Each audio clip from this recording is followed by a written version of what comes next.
Iya, terima kasih semuanya sudah hadir pada siang hari ini pada acara retrospektif kita, di mana merupakan salah satu tugas dari course kita dalam Scrum Master.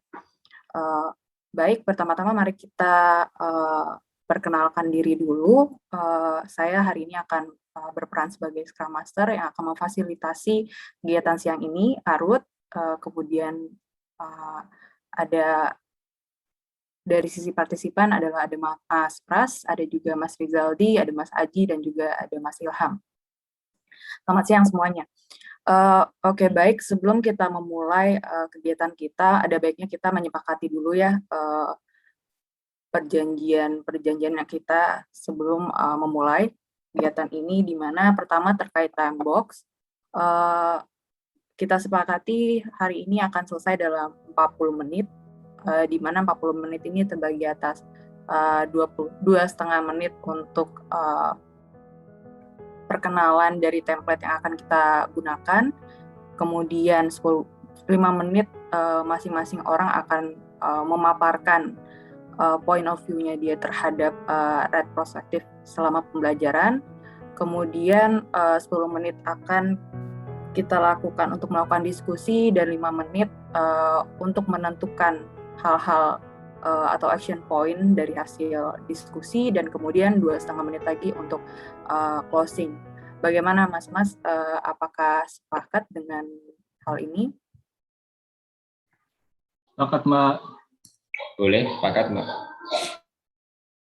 Boleh.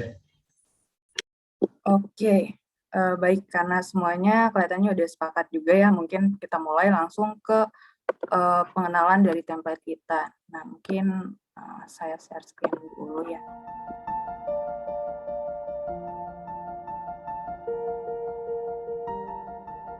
Jadi hari ini kita akan menggunakan skema 4L, di mana ada like, itu artinya apa yang selama ini kita rasa bagus nih untuk dipergunakan dalam pembelajaran kita. Kemudian learn, itu apa saja yang sudah kita pelajari selama masa pembelajaran. Kemudian like ini lebih ke arah apa sih yang harusnya mungkin ada atau kita seharusnya kalau misalnya kita menggunakan hal ini akan lebih smooth gitu pembelajaran. Dan yang terakhir itu long for, itu apa yang mau istilahnya kita pastikan ada untuk di pembelajaran berikutnya. Nah, untuk mempersingkat waktu dan biar sesuai dengan time box juga, mungkin kita langsung aja masuk ke bagian pemaparan dari masing-masing orang ya. Mungkin sebelum ditunjuk nih, mungkin ada baiknya kan ada courage juga nih, sesuai biar ada prinsip-prinsip Scrum juga dalam kita nih. Mungkin ada yang mau duluan nih, mau memaparkan dari point of view-nya atas tiap-tiap poin ini. Boleh saya deh. Oke, bagus Mas. Oke, silakan Mas. Kita mulainya dari Terima kasih Mbak Arut buat yang kesempatannya. Ini retrospektif dari saya. Yang pertama itu mengenai like, yang saya suka dari istilahnya dari Scrum class ini. Pertama itu mulai dari yang like, itu yang saya suka. Pertama, cara mengajar tutor-tutornya itu ya, sama ketika memberikan materi tiap live session itu, materi dan interaksi diskusinya, diskusi kelompoknya itu seimbang. Jadi itu nggak cuman kita dikasih materi aja, tapi kita diajakin diskusi juga ya. Jadi biar aktif semua. Yang saya pelajarin dari sini sebenarnya cara menjalankan agile sama Scrum ya, terutama di project. Terus gimana caranya, sama dengan retrospektif ini kan juga diajarin gimana caranya membuat ya anggota kelompok itu aktif gitu kan. Lalu yang kurang lag itu kalau menurut saya Kalau kurang sih, dibilang kurang sih, mungkin dari sayanya yang kurang, karena terutama dalam membaca materi itu sebenarnya saya kurang gitu. Karena pertama mungkin sama-sama mempunyai keterbatasan waktu sama kesempatan, jadi momen untuk baca materi sebenarnya ada yang banget yang saya harapin di Scrum ini tuh. Saya diajarin, mungkin nanti ya, belum karena kita baru 2 sesi itu, cara aplikasi Scrum ini dari awal sampai akhir, benar-benar praktiknya, praktik. Nah, ini yang saya harapkan sebenarnya tuh sampai sekarang tuh masih sepotong-sepotong kayak retrospektif ini, terus cara buat product backlog, terus sprint backlog, seperti itu sih yang belum saya rasain. Mungkin itu sih, atau mungkin ada di final project, saya kurang tahu juga. Jadi begitu Mbak Aris untuk poin dari saya. Oke, saya terima nunjuk kasih ya. Mas Pras. Saya mau coba nunjuk yang punya Zoom deh, Mas Jaldi. Silakan Mas. Oke, siap. Makasih Mas Pras dan Mbak Aruj. Saya lompat ke biru saya dulu.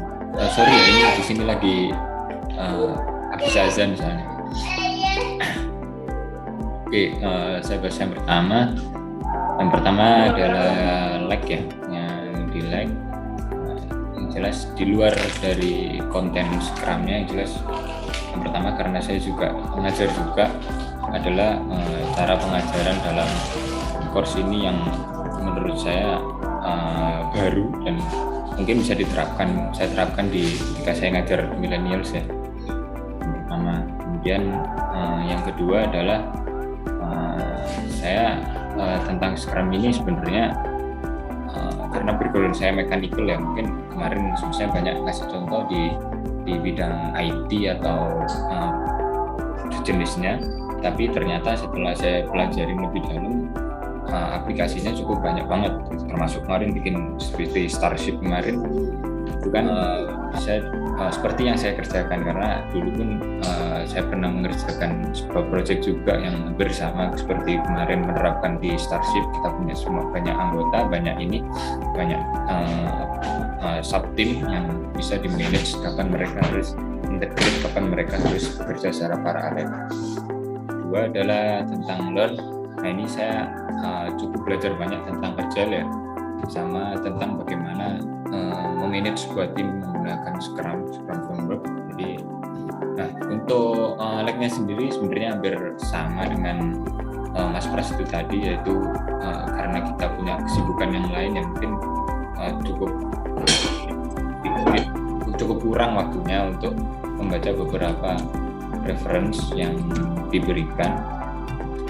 Tapi saya berusaha sih untuk, karena background saya juga mechanical, tapi dengan background juga manajemen project manajemen yang kalau project manajemen kita berbicara dari skop yang lebih besar.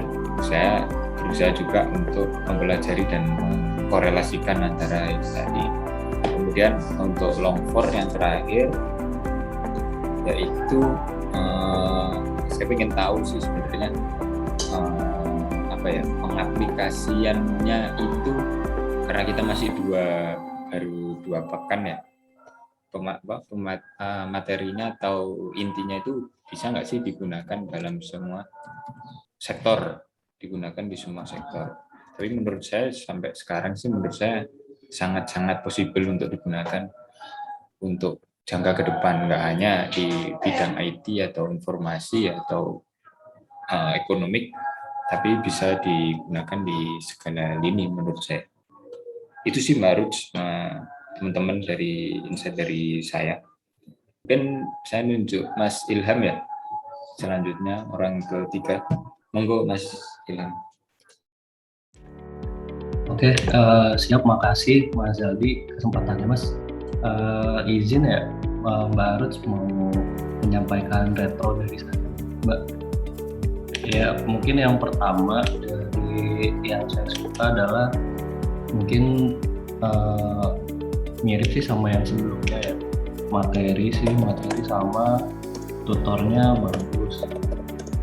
Terus yang saya sangat suka gitu, ternyata dengan tutor yang experience di industri ini jadi punya sudut pandang dan gambaran di industri juga gitu.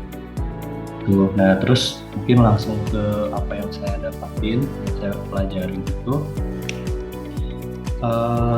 yang saya amaze ini, saya kira tuh Scrum Master Framework ini cuman membahas tentang tahapan-tahapannya aja gitu, misalnya Scrum Event, terus Daily Scrum, terus Scrum Retrospektif dan lain-lain. Ternyata saya pun belajar tentang manajemen konflik.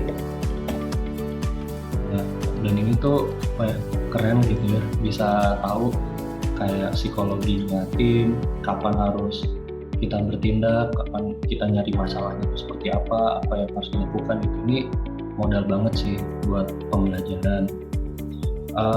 Dan juga kita bisa tahu manajemen waktu juga, belajar manajemen waktu.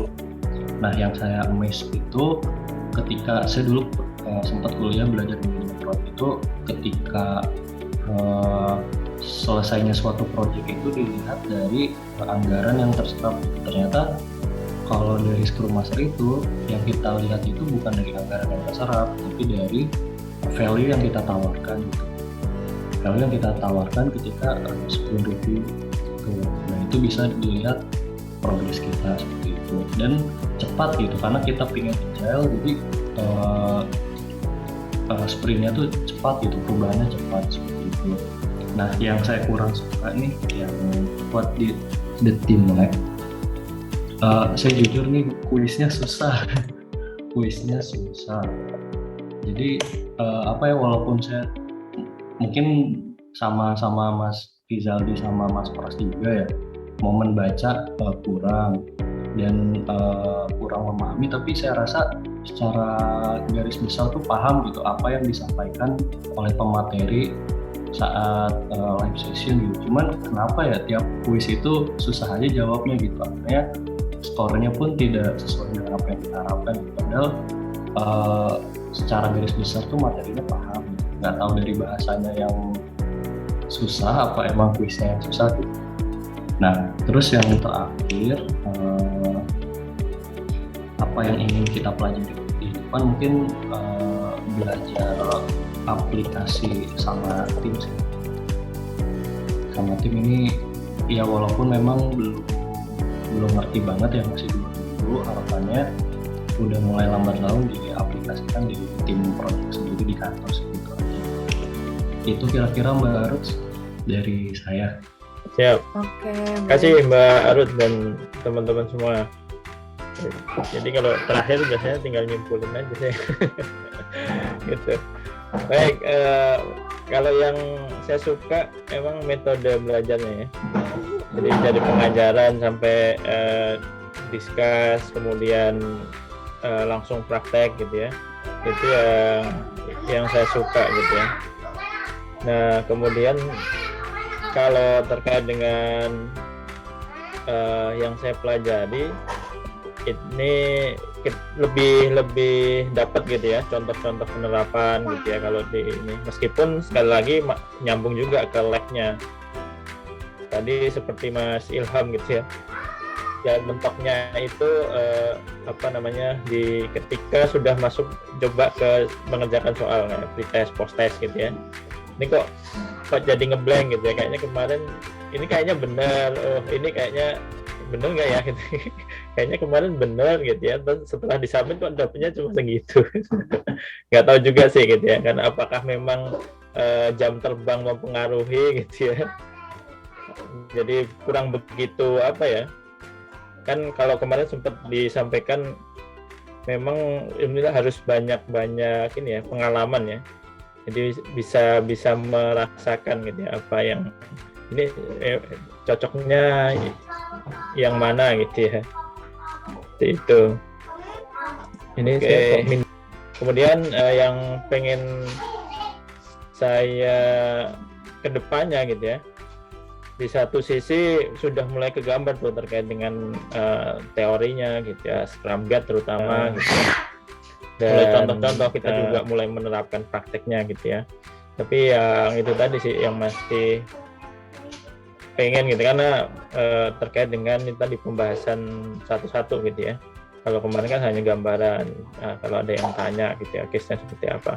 Karena bisa jadi akan banyak case yang menarik gitu ya, yang memang itu belum terbahas gitu ya. Terutama soal-soal itu sih, pembahasannya seperti apa sih gitu ya, pengen tahu aja. Terutama yang pre-test, post-test itu. Kita ngerasanya kayaknya ini benar gitu ya. Tapi salah, terutama yang post-test yang kedua ya. Post-test kedua itu kan banyak pilihan yang jawabannya lebih dari satu. Nah itu biasanya yang bikin bingung. Kalau cuma jawabannya satu, biasanya kita bisa ngira-ngira. Kalau jawabannya lebih dari satu itu yang susah kalau menurut saya ya. Gitu. Mungkin itu ya terkait dengan ini ya, dari keempat sisi ini. Oke, baik. Terima kasih Mas Aji. Nah, karena semuanya sudah memberikan insight masing-masing, point of view masing-masing. Nah, kita sekarang langsung masuk ke diskusi mungkin ya. Nah, untuk diskusi sendiri sebenarnya lebih ke arah kita menggrouping dari post-it di tiap poin ini, kita grouping yang mirip-mirip gitu ya, menjadi satu bagian, sambil mungkin juga dari tim diskusi juga gitu kan, misalkan, oh iya saya juga merasakan ini gitu kan, dan juga mungkin dari diskusi ini goals-nya juga supaya terlihat nih yang mana yang nanti menjadikan concern terbesar dari tim gitu kan, supaya bisa kita propose ke stakeholder terkait.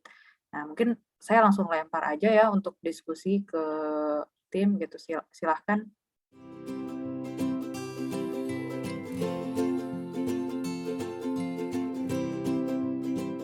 Saya anggap berarti semuanya setuju ya.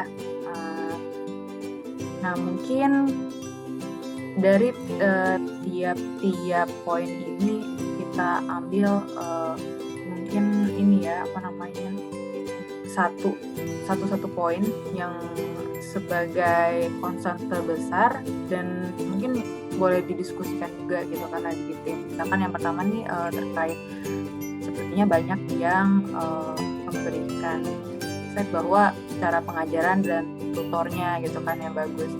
Nah, mungkin boleh nih dari masing-masing memberikan contoh mungkin cara pengajarannya kemarin itu seperti apa sih gitu. Ya, kalau tadi kalau saya lebih menekankannya yang supaya itu metode belajar secara umum ya. Kalau ke masing-masing tutor pengajar tentu tergantung selera masing-masing ya. Gitu. Ada yang mungkin ngerasanya agak gimana gitu ya, tapi yang mostly oke gitu ya. Seperti itu. Kalau saya lebih ke metode belajarnya sih Mbak Rati. Jadi dari kemasan kelasnya gitu ya. Kalau dari pengajarnya ya karena memang kalau kemasan metode belajarnya seperti itu biasanya mengikuti ya. Tapi ya sekali lagi kalau untuk masing-masing tutornya tentu ada plus minusnya ya. Ada yang sangat interaktif gitu ya, misalkan kalau saya nyebut nama Mas Eris gitu ya, Bang Eris itu, atau yang lain gitu. Tapi itu subjektif gitu ya, subjektif. Kita biasanya sukanya belajar dengan fasilitator atau tutor yang kayak gimana gitu. Izin Mbak Aruts, pengen ini ngasih tanggapan. Boleh, silakan Mas.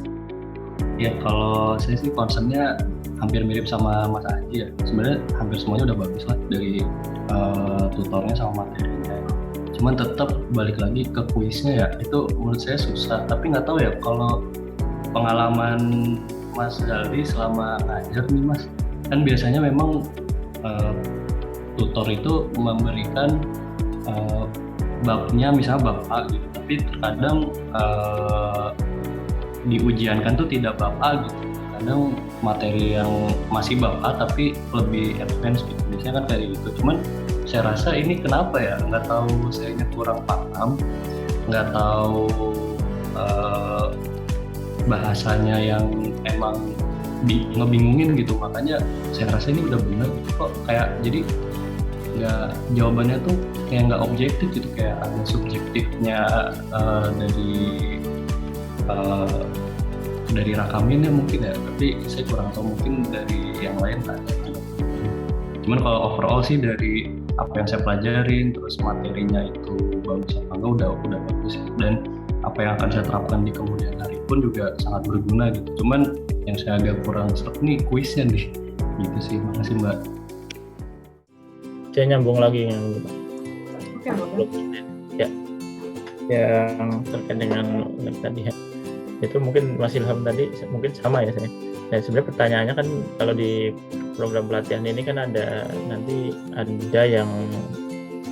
yang sampai ke sertifikasi sepertinya difasilitasi. Yang mungkin jadi pertanyaan saya itu apakah nanti model-model soalnya ya di sertifikasi PSM itu ya model-model seperti ini gitu ya. Model-model seperti ini gitu.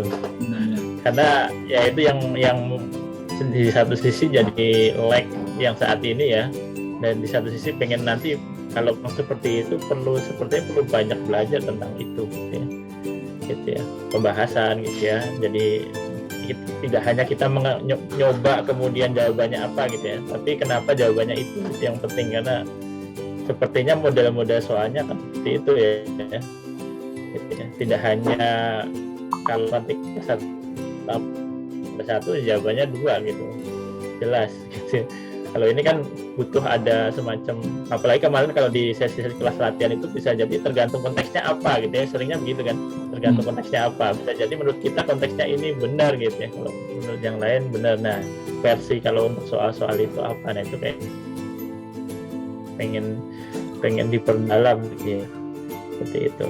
Selain juga tadi ya yang Mas Rizaldi gitu ya, bisa nggak diterapkan di sektor-sektor itu, mungkin lebih, kalau saya lebih mengarahnya ke semacam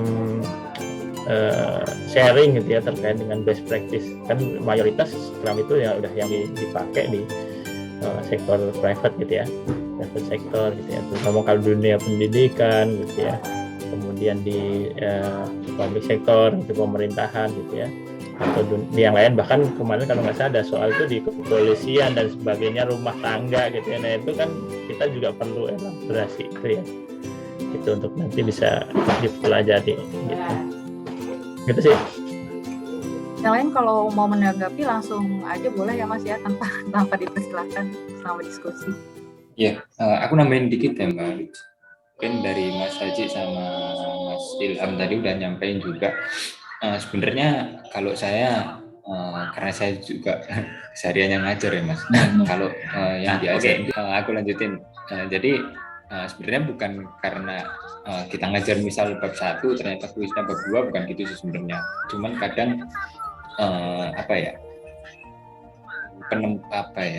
kadang kita belajar by experience itu kan outliers ya, lompat-lompat, tapi kita diajarinya itu adalah terstruktur. Nah kadang itu yang membuat kita udah experience gini, mungkin teman-teman lebih experience ya, kita belajarnya bisa lompat-lompat gitu, padahal terstrukturnya nggak gitu. Sama aja sebenarnya dengan kalau contoh nih, ada orang misal disuruh ngajar orang pinter renang, disuruh ngajar teorinya renang, kan gitu juga susah ya kan. Yang penting nyemplung udah bisa renang, itu udah dianggap sukses gitu kan kompetensinya. Nah mungkin yang di kuis seperti itu, karena sekarang apalagi milenial sekarang ya, kita makanya kenapa di Scrum ini disebut fasilitator. Itu pun sama dengan kalau kita dosen, kalau dulu dosen dan guru itu adalah pengajar yang dia dianggap seperti semuanya beliau itu yang tahu, tapi sekarang kita udah diubah dari mindset itu, mahasiswa udah diubah mindsetnya bahwa dosen dan guru itu adalah fasilitator, karena info reference semua kita udah bisa free info kan sekarang, ketik di Google mereka udah tahu. Nah itu mungkin itu yang memang yang mengubah beberapa komunikasi, karena kemarin waktu di awal saya belajar tentang Agile kan, Agile ini intinya apa sih, komunikasi kan. Nah itu yang menurut saya memang sangat penting, dan saya pun juga merasakan mungkin sebagai yang ngajar, dulu saya diajar itu dengan metode yang lama kita bisa nerima gitu Mas. Cuman kalau sekarang saya ngajar dengan metode dosen saya dulu itu bisa tidur anak-anak, dan mereka berani gitu untuk ngomong ini dosen gitu, berani. Kita dulu nggak akan pernah berani bilang ke dosennya saya ngantuk Pak, ininya slide-nya ini ya. Makanya kenapa saya bilang pengajarannya itu cukup baik, dengan mereka berinteraksi, banyak tanya jawab. Dan memang kita pun sekarang di dunia pendidikan dituntut seperti itu. Dan kemarin saya waktu di tugasan pertama saya cari beberapa berita, beberapa paper pun juga implementasi dari Scrum ini juga ada yang di Kanada itu dia dibikin di kelas, memang praktek kuliah matematika itu dibikin Scrum, jadi kuliah online itu bisa jadi seperti kuliah nyata. Jadi pendekatannya pakai Scrum dengan pakai modul. Mungkin sudut pandang dari saya seperti itu Mas, yang saya tahu. Itu mungkin tambahnya baru sama teman-teman. Oke, mungkin karena untuk diskusi kita udah mencapai tambah juga ya, dan cukup banyak juga ini insight dari teman-teman semua. Nah, mungkin kita langsung lanjut ke event berikutnya, yaitu action plan yang mungkin kita compile nih dari hasil diskusi gitu kan. Jadi lebih merefer ke mungkin ke Lex sama ke Long4 kali ya kan, karena apa yang mau kita lakukan nih ke depannya gitu kan, yang supaya membuat tim jadi lebih baik lah dalam melakukan pembelajaran, atau mungkin yang bisa kita propose juga mungkin kan ke entah tim pengajar gitu kan, supaya meningkatkan pembelajaran kita. Nah, mungkin untuk ini boleh mungkin saya akan bagian listnya aja ya, untuk yang menentukan action plan saya serahkan ke Mas. Saya coba izin mulai ya Mbak. Tadi sambil menanggapi juga sih teman-teman tadi, saya baru kepikiran itu mungkin dari kita itu kan rata-rata kesulitannya itu subjektif dan objektifnya itu ya. Mungkin karena kita juga di kelas ini karena kita terbentur sama online ya. Mungkin Mas Jaldi aja yang seorang dosen aja, mungkin ketika dia di kelas dia bisa istilahnya tuh megang kelasnya dengan lebih lincah kalau ini Mas. Ya? Lebih lincah, lebih bisa mengatasi lah. Mengatasi. Nah, tantangannya di online ini kalau menurut saya tuh kenapa, pertama misalnya kita suruh baca online tuh agak males ya. Tapi ada satu sisi di kelas di materi itu yang mungkin bisa sangat membantu, itu video. Nah, maksud saya terkait dengan action plan ini mungkin sekaligus untuk saran ya dengan kelas Scrum selanjutnya itu, atau di kelas-kelas lainnya itu mungkin dari fasilitator kan, karena di sini yang seorang dosen aja sebagai fasilitator ya di sini. Jadi kita memfasilitasi video-video, misalnya ada PR atau yang di post test itu, jadi penjelasannya dengan video. Jadi mungkin kayak ruang guru gitu ya. Saya pernah lihat di situ ruang guru itu ada kayak penjelasan melalui video. Jadi dibikin konten-konten, dan selanjutnya mungkin kontennya kayak konten-konten YouTube gitu, misalnya cara menyelesaikan konflik, terus ini contohnya seperti ini, lalu sprint review, ini contoh sprint review videonya seperti ini, atau bikin produk backlog juga seperti ini. Dan tadi saya juga lihat di YouTube itu untuk retrospektif masih didominasi dari luar ya, dari orang-orang luar mungkin. Nah, itu bisa jadi celah buat mungkin dari Rakamin untuk membuat banyak video-video konten terkait ini. Jadi bisa di-post di BTS atau mungkin di YouTube sendiri.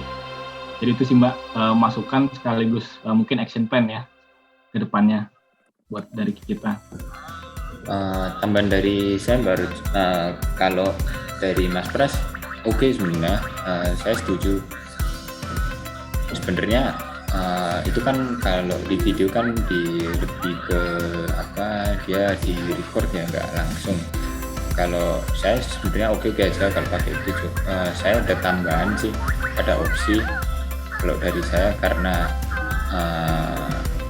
apa ya, kita punya waktu yang terbatas juga dan kita juga butuh untuk ilmu ini. Mungkin kalau saran saya khusus mungkin ya, kalau setiap kelompok kecil kayak kita ini di 5 orang di kelompok kecil kelompok 2 kelas B, kita bisa adain acara di luar dari kelas kayak gini nih buat sharing dari teman-teman. Mungkin ada yang berpengalaman atau punya pengalaman tentang yang diajarin di pekan itu, misal ya mungkin 1 jam atau 45 menit untuk cerita. Jadi kita tahu, kita bisa bayangin realisasinya itu seperti apa. Jadi mungkin kalau kemarin-kemarin banyak di teori kan, kalau di praktiknya ya sama kan kita keterbatasan waktu juga. Kalau waktu kelas nanya-nanya pun belum tentu bisa kejawab semua. Nah nanti yang kita bingungkan ntar kita tanyain, bisa taruh di chatbox kan yang di Miro-nya dari tim rekaminnya. Kayaknya gitu sih Mbak Arif kalau dari saya ya. Jadi kita bisa dapat insight baru dari teman-teman dari beberapa bidang, kan beda-beda kita 5. Mungkin Mas Rizaldi, ya gimana Mas Edi?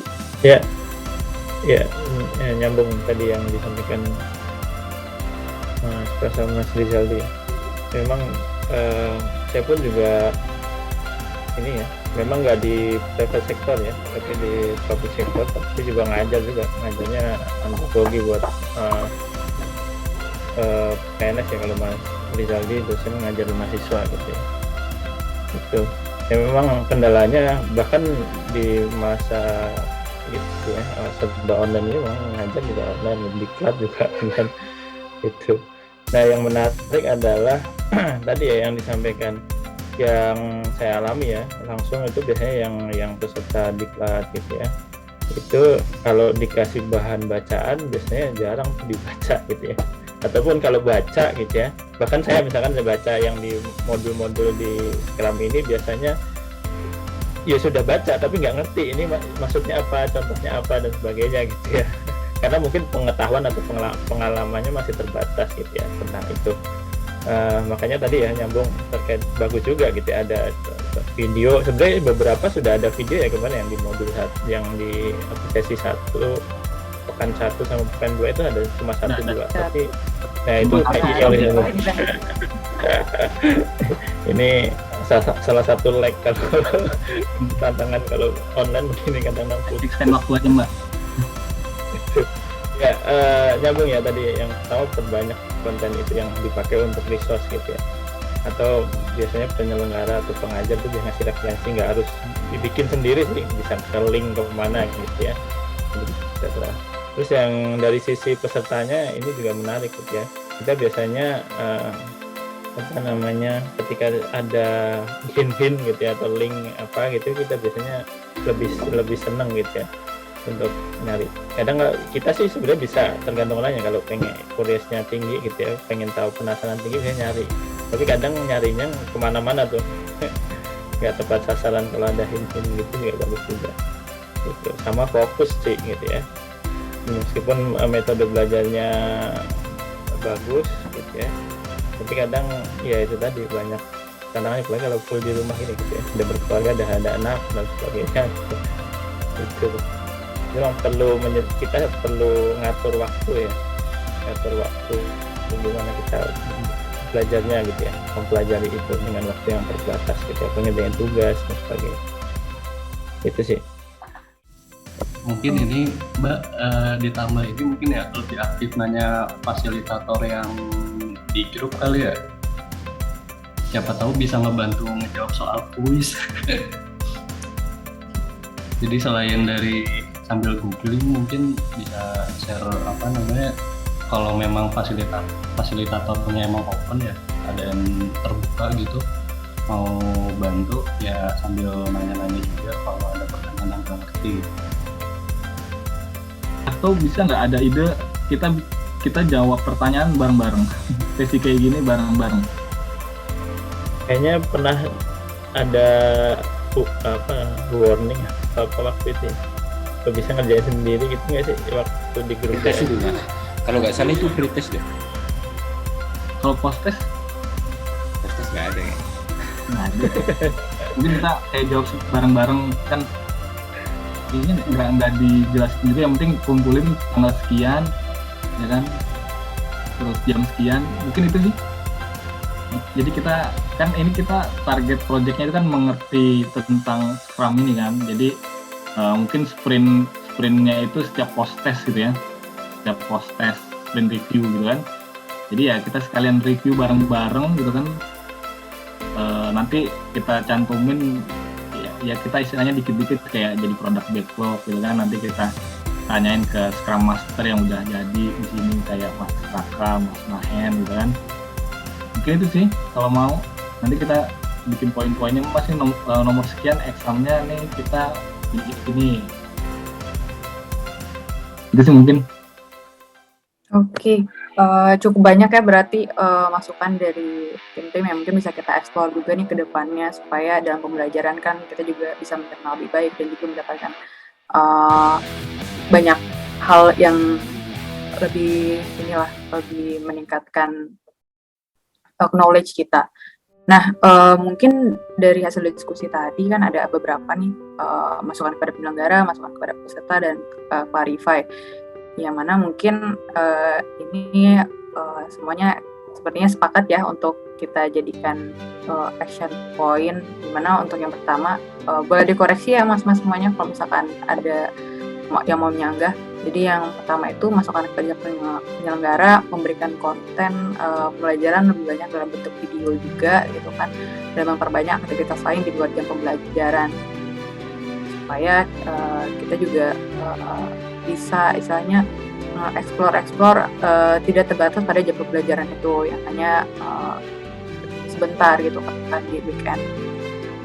Kemudian untuk masukan kepada peserta, atau maksudnya kepada kita masing-masing di sini, bisa lebih fokus dan melakukan manajemen waktu, dan juga lebih aktif dalam pembelajaran dan melakukan engagement dengan penyelenggara di luar jam pembelajaran.